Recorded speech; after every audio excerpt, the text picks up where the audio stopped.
Hello, everyone.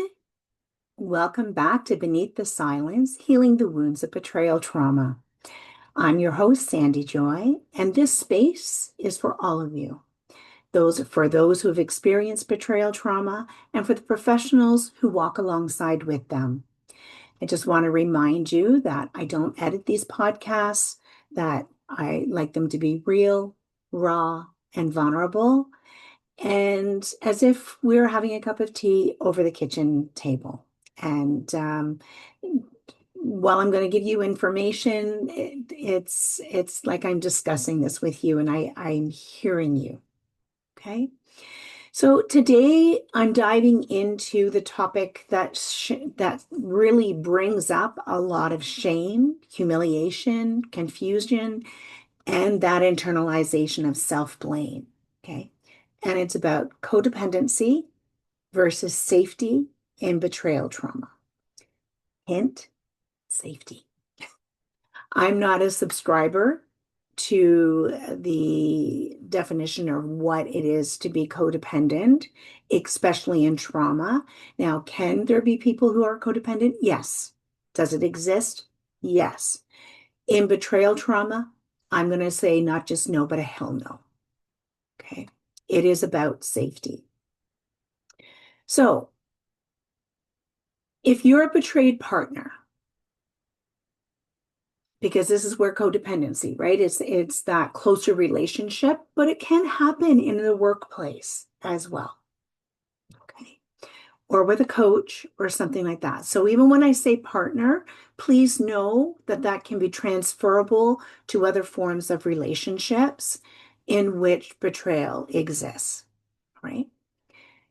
Some of the things that we will talk about will be specific to partners or spouses, boyfriends, whatever, whatever the case may be. But if you're a betrayed partner, you may have heard things like, you're just codependent. You're enabling him. You're obsessed. You need to detach. And maybe part of you has thought, is that true? Am I sick? Am I the problem because I can't leave? Because I'm checking his devices or her devices? Because I want to know the truth? In this episode, we're going to gently unpack what people usually mean when they say codependent, okay? Why the label is often misapplied and even harmful in the context of betrayal trauma, and it is harmful. It's more betrayal, actually. What safety actually looks like for the betrayed partner, and how this, all of this, how you can begin to discern, is this codependency or is this me trying to survive and find safety in a very unsafe situation? Okay.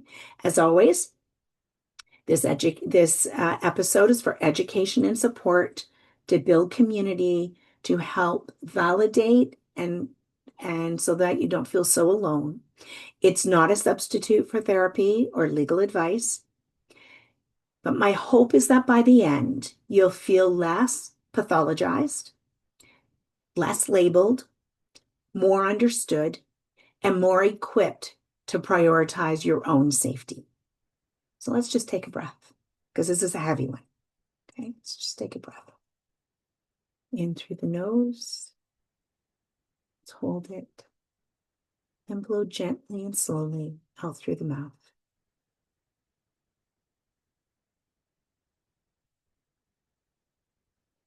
I typically like to do sets of 3, 3, 6, 9. That's the body, the soul, the body, mind, and soul or spirit. But you can do as many as you'd like. Okay, I'm just going to do the one for the podcast because I'm going to try to stay within my time frame here. So you're not crazy, even though you may feel you are. You're not broken, even though you may feel you are. You're responding to something that is very, very real. So what is codependency?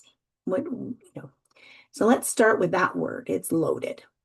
So historically, codependency came out of the addiction field, okay, especially around alcohol. It described the partner who is organizing their whole life around the addicted person, managing, rescuing, covering up, smoothing over, everything over. Codependency referred to the enabling behaviors of family members, often called co-alcoholics. For those with a porn and sex addiction, Patrick Carnes, in many of his books, uses the term codependent and co-addict. I burned his books. Sorry, Patrick, but I did. I burned your books. Okay. As a partner of somebody with a porn and sex addiction, they were so toxic and so offensive to me that I could not have them in my home. And I was not going to donate them and I was not going to give them to anyone. Um, they were that harmful to me. Um, so just word of advice, that's what I had to do for me. Okay.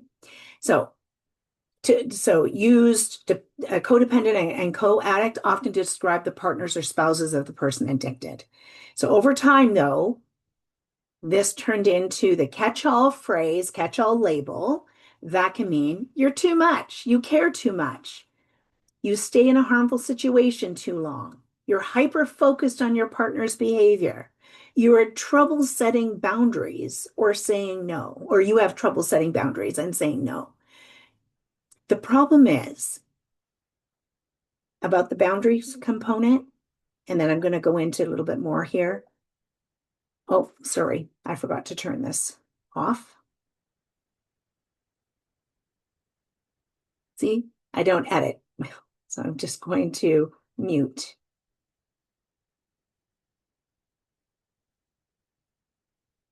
There we go, muted. And go back to my timer so I can keep on time here. Where was I here? Okay, so the boundaries. If we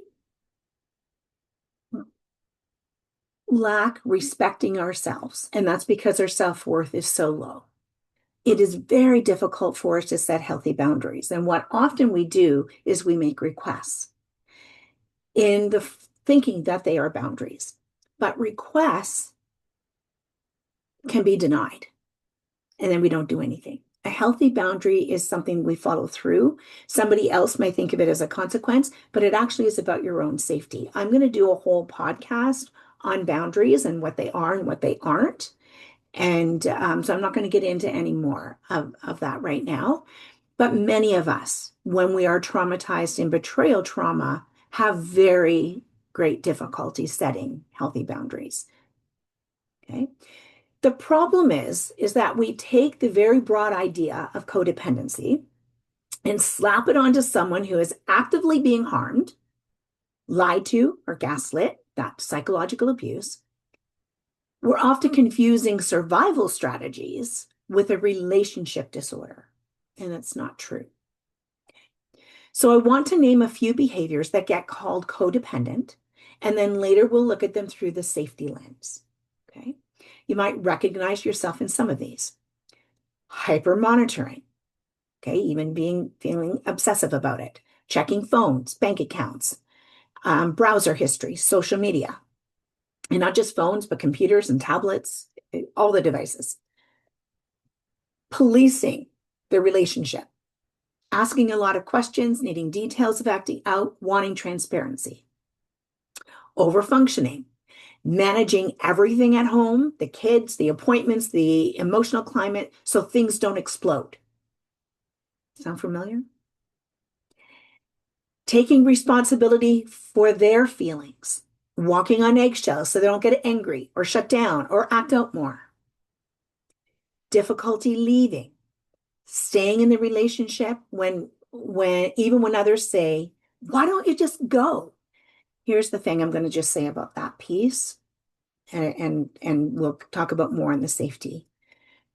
Others aren't living your life.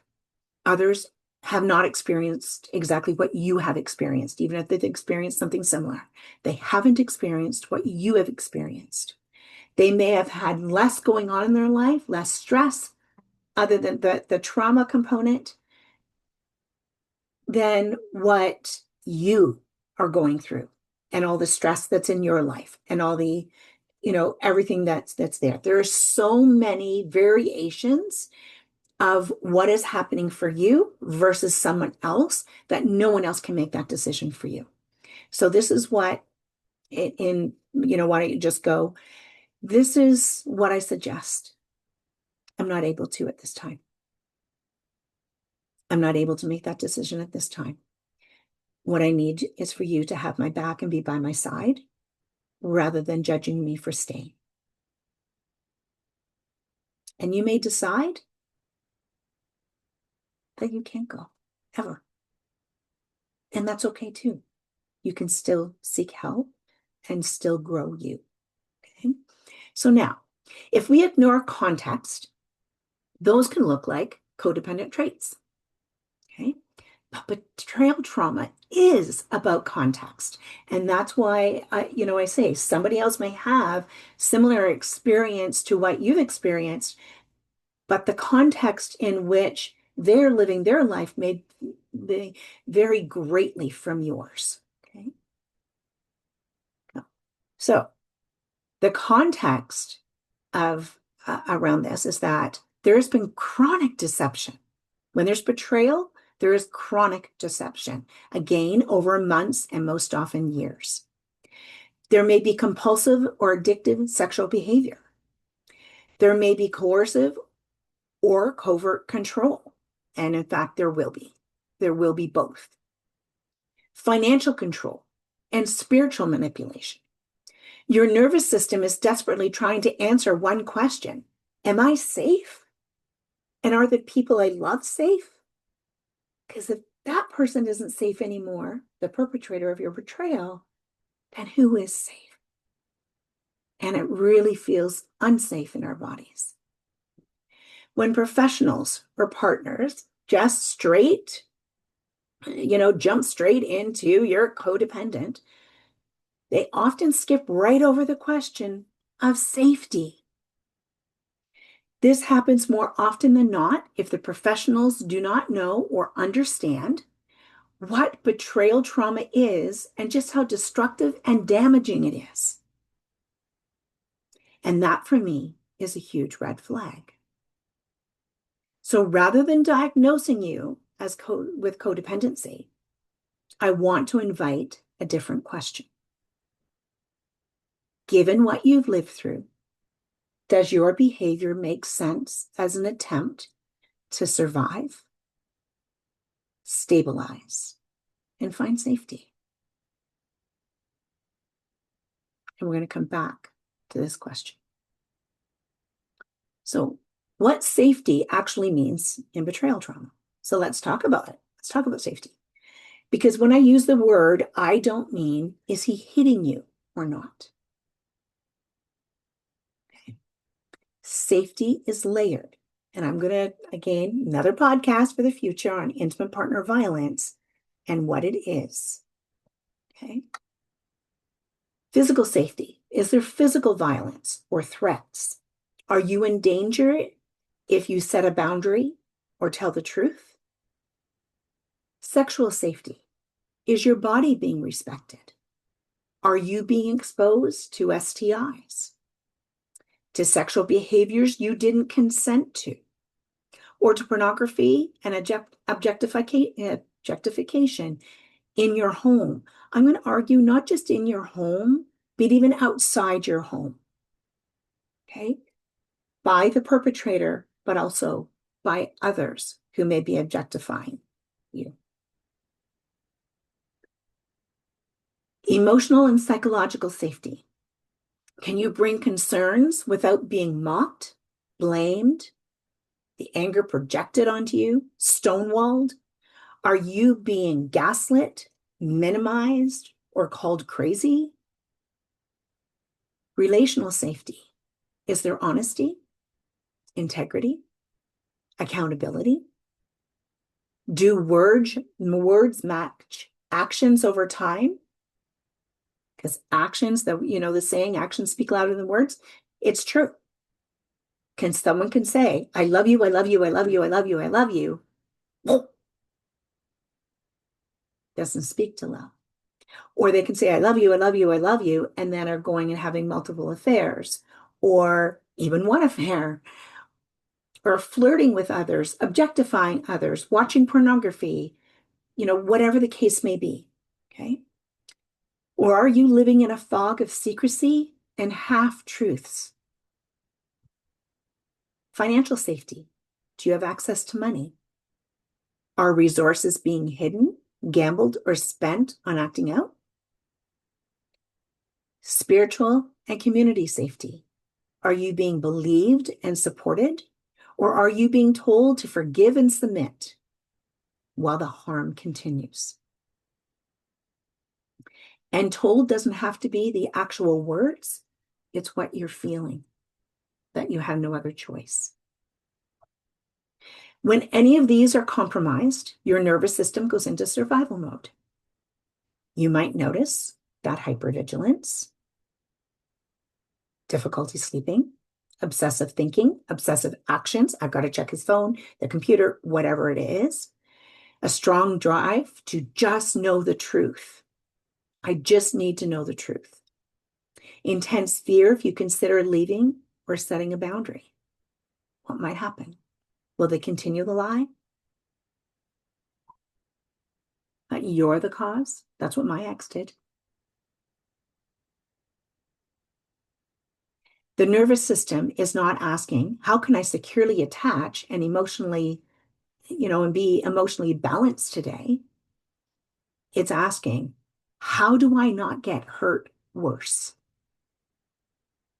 And in this context, many behaviors that look like codependency are actually strategies to reduce harm, attempts to get enough information to decide what to do, efforts to stabilize the home for children, and that includes adult children, doing whatever it takes to not be blindsided again, not have another D-Day, not have more trickle effect. Let's take an example. If you're checking devices because your gut has been right before and you've been lied to repeatedly, that behavior is not about pathologically attached. It's about trying to answer what is real. Am I safe? Are my kids safe? What am I actually living with here? We can absolutely talk later about how to move forward toward internal safety, stronger boundaries, and less monitoring, once there's real change, honesty, and repair. But it's deeply unfair to call the initial survival response codependent without first addressing the breach of safety. And that safety or feeling of unsafe, the breach of safety can last for years. So the core idea here is that your trauma responses are not character flaws. They are your body and brain trying to protect you in survival mode. And it's completely unconscious. It's what your body is trying to do, okay? This doesn't mean that every behavior is sustainable long term. But it does mean we start with compassion, give ourselves grace, have compassion for self, and context, rather than the shame and labels and the accusations that come back. But I have no privacy. You're right. There is no privacy for the partner. And that's okay, because they broke every ounce of trust. They have to earn that back. And not by keeping secrets. Secrets, by the way, are never good. Never. Capital Never. Never good. You buy somebody a present for their birthday, or Christmas is coming here. If you buy somebody a present, that's a surprise. they're going to know about it and you're excited. So you keep that back so they can open their gift. But any other secrets are hard to carry and are never, never good. So is it codependency or safety strategy? Now let's get practical. Let's go into this. You might be wondering, okay, how do I know if I'm acting from codependency or from safety concerns? And I want to offer a few guiding questions. You can even write these down. So I'm going to go slow, okay? Number one is, what am I trying to protect right now?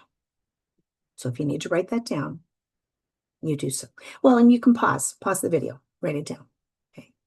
When you cancel your own plans to manage their mood, avoid bringing up concerns so they won't rage or shut down,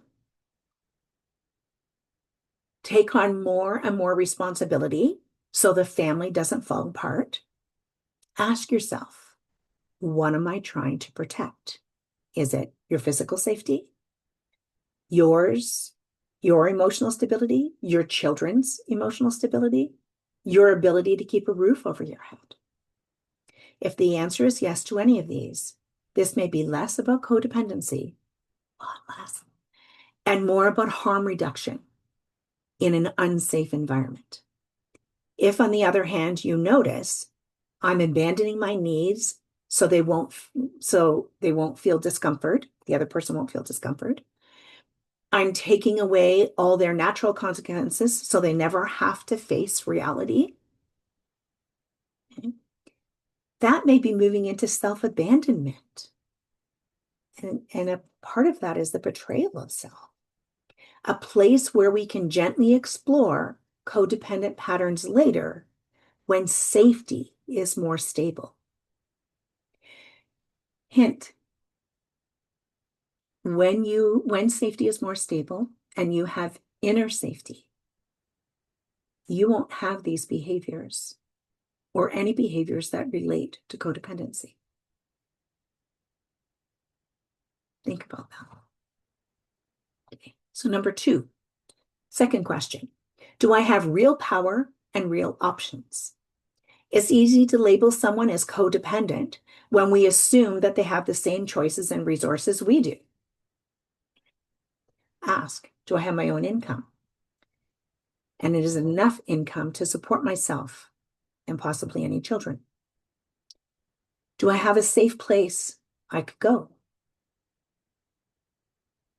Does my faith community, culture, or family support me leaving if I needed to?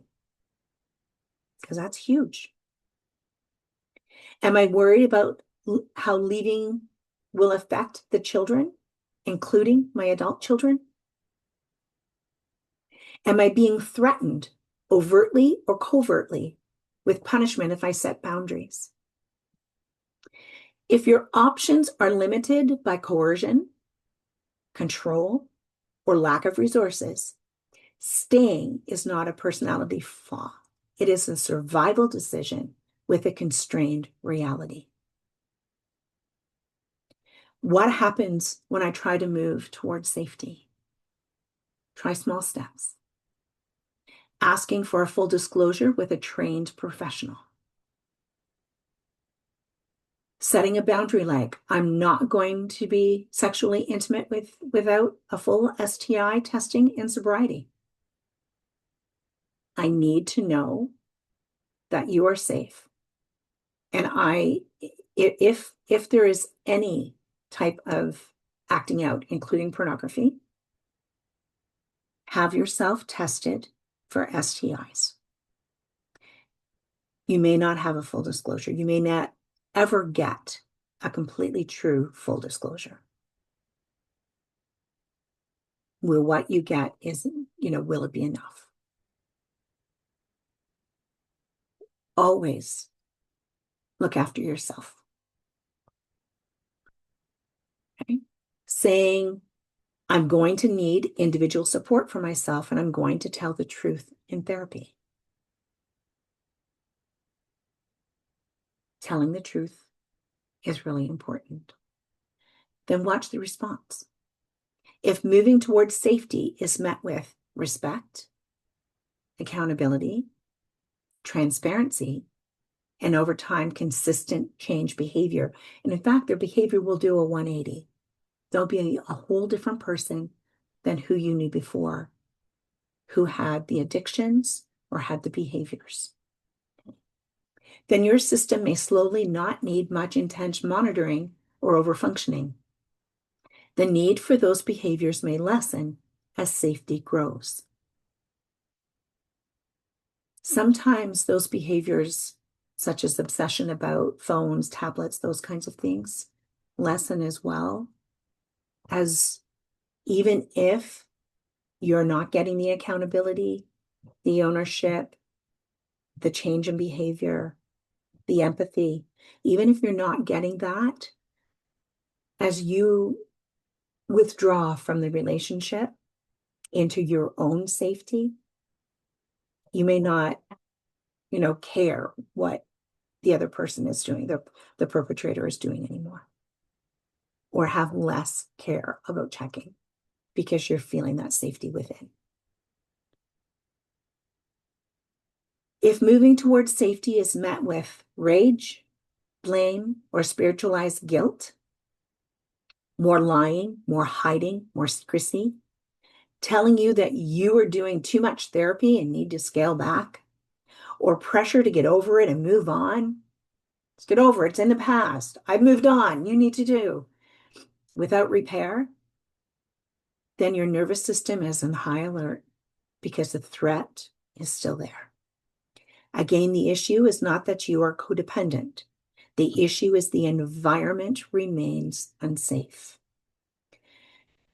The fourth question to ask yourself, what is my inner voice saying? That's your gut instinct.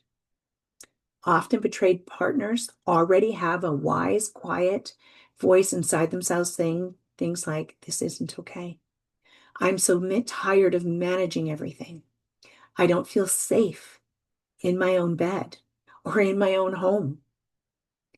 I hate that I'm checking, their phone, tablet, computer, but I also don't feel like I'm getting the truth. Codependency often involves silencing the inner voice and merging completely with the other person's reality. Having said that, that's definition of what codependent is, but I want to be very clear because if we're in betrayal trauma blindness, our brain is in survival mode, complete 100% survival mode, and we don't have any choices. We are just being. There really is no safety. We may be in the other person's reality, but it's because we have the betrayal trauma blindness. Okay. Safety work, on the other hand, involves listening to that inner voice and slowly giving more weight, even if you can't act on it fully yet. So a helpful reframe is, I'm not crazy. My body and inner wisdom are telling me something about my level of safety. What if I trusted that information even a little bit more? So, moving towards real safety. As we begin to close, I want to talk to you about what it might look like to move from survival mode toward real safety. Not perfection, because we're not perfect. Not instant healing, but simple next steps. These are not one size fits all, and you are always, always the expert in your own life. Take what resonates with you and leave the best. I have said for years, and this is something my therapist said to me, anything, any new learning, any new information, any training, etc., take the best and leave the rest. If it doesn't fit you, leave it behind. Not all of even what I'm saying will fit you, and that's okay. Leave it behind. It may fit someone else in certain ways, okay? Or it may all fit. So number one here is name what's actually happening. I've talked about that numerous times in other podcasts about how naming it is essential for validation. And naming what is actually happening is validation for yourself. And it's most important that you're able to validate yourself. So sometimes the most powerful first step in is simply naming the reality. I'm living with betrayal trauma. I have been lied to, and that has impacted my ability to feel safe. Or you can say, I have been lied to, I have been manipulated, I have been gaslit, which is all psychological abuse. Okay. And that has impacted my ability to feel safe. My crazy behaviors are actually survival responses. You might write this in a journal, speak of it in therapy, or say it quietly to yourself. Number 2, it's important to get support that does not pathologize you.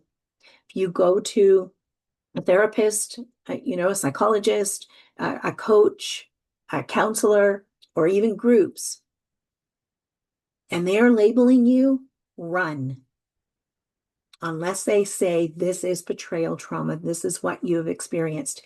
And here's the thing, betrayal trauma is not a label. It's not you are betrayal trauma. You have experienced betrayal trauma. So seek support and look for therapists, coaches, etc., groups who understand betrayal trauma. And even if I've just had someone tell me they were in a group about betrayal trauma, and they were told they were a co-addict, they were a love addict, that it was horrendous. If it doesn't fit you, if it feels abusive, run. There will be others. Just keep reaching out. It's not you, and it's not your fault. Okay? People who believe you, so seek out, you look for people who believe you and don't rush you to forgive, to fix, or codependence yourself out of pain. Look for spaces where your safety is the priority. Okay, whether that's with close friends, family members, a group community, a support group. I'm really seriously thinking of starting a support group just because I've been hearing some really bad horror stories. So more on that in the new year. 3, start with small, doable boundaries. We're going to go a little bit over time here, so I'm going to try to. Dog is barking. I apologize. So start with small, doable boundaries. You don't have to have your whole future figured out. Ask, what is one small boundary that could increase my safety, my clarity? Examples: I won't have sexual intimacy until there's a full STI testing and we're active in recovery work. And not just full STI testing, but the results. You got the results. And we're active in recovery. 2, I'm going to manage my own finances in a separate account. 3, I did that, by the way, the day after I had the first D-Day, first draw. I opened a separate bank account. 3, I will not be yelled at or called names. If that happens, I will leave the room or the house for a while. Boundaries are not punishment. They are choices about what you will and won't participate in to protect your integrity, your body, and your mind. The 4th thing that you can do, offer compassion to the parts of you that are coping. When you notice yourself checking, over-explaining, over-functioning, or going into fawn or freeze, it's okay to have compassion and give yourself grace. Instead of saying, I'm so codependent, or what the hell is wrong with me? Of course, say this instead. Of course, I'm doing this. I have been hurt, deeply hurt, and the pain is the worst pain I've ever felt. And I'm scared. This behavior has been trying to keep me safe.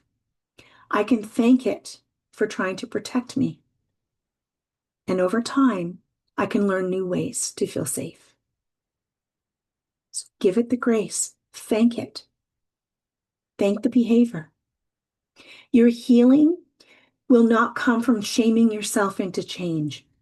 It will come from seeing yourself accurately and gently supporting yourself towards safety. So 3 main takeaways. So here are 3 strong, memorable, hopefully, takeaways that you can use. Okay. Number 1 is survival responses are not codependency.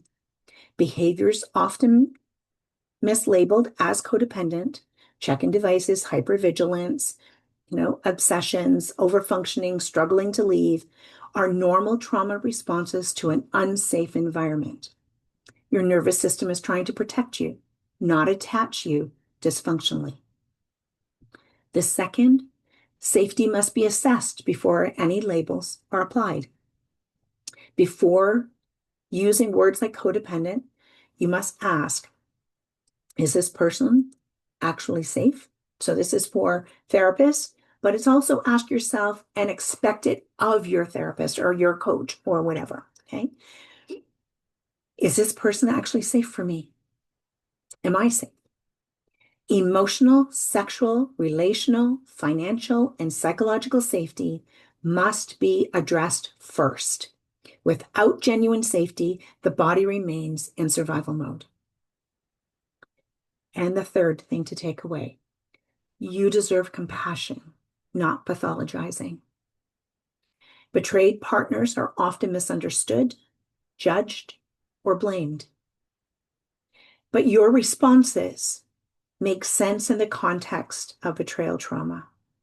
Healing begins with self-compassion, self-care, self-compassion. Accurate information and support that does not shame you for trying to survive. As we wrap up today's episode, I would like you to hear this clearly. You are not crazy, even when you feel it is. It's the situation that's crazy making. You are not too much. You are just right. You are not defective for wanting answers, for needing safety, or for struggling to leave a person who has also been your home. So much grief, so much loss. Betrayal trauma scrambles all of our normal attachment systems and survival systems. What gets labeled as codependency is often a very injured nervous system doing its best to survive, to keep you alive in an unsafe environment.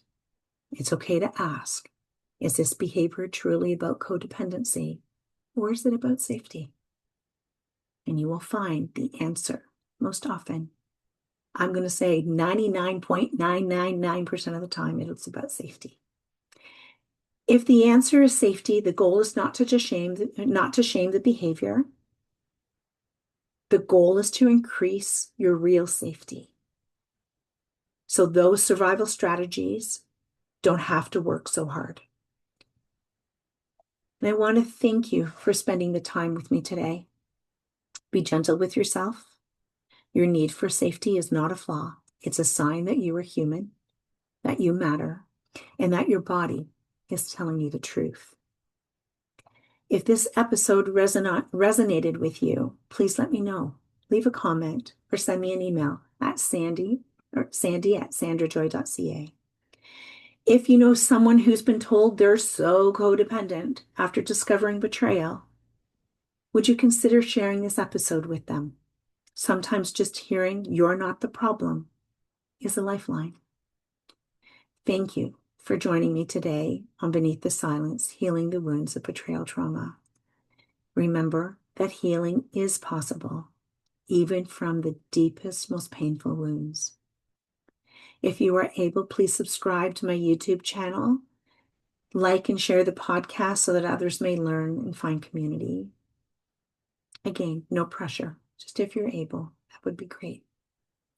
For more resources and information about my betrayal trauma course, please visit my website, sandrajoy.ca.